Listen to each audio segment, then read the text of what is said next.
95 ఏళ్ల తల్లి. కన్న తండ్రిలా మారిన కొడుకు. కానీ ఓ ఆశ మాత్రం మిగిలింది.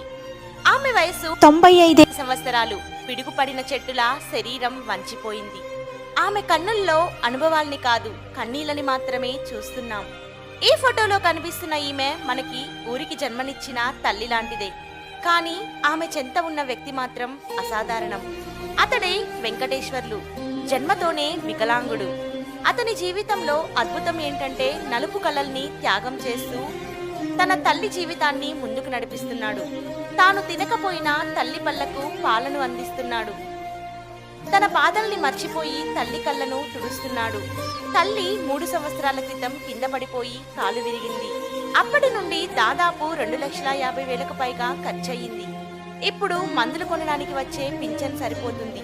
తిండికైనా చేతిలో రూపాయి లేదు. ఇద్దరూ ఓ మూలలో ఒంటరిగా సమాజం మర్చిపోయిన బంధంగా బతుకుతున్నారు. అయినా వెంకటేశ్వర్లు ఒక మాట చెబుతున్నాడు. తల్లిని బ్రతికించాలనేది నా కర్మ. ఒక్క మంచి మనిషి చూపే దయ, చూపే కరుణ మమ్మల్ని నిలబెడుతుంది. ఇంకా మనుషుల మధ్య మానవత్వం బ్రతికే ఉందా అని ప్రశ్నించే ఈ కథకు మనమే సమాధానం కావాలి. 1 రూపాయి అయినా ఓ తల్లి హాస్పిటల్కు వెళ్లే మార్గమవుతుంది. ఒక చిన్న సహాయం ఓ కొడుక్కి కొత్త ఊపిరవ్వచ్చు.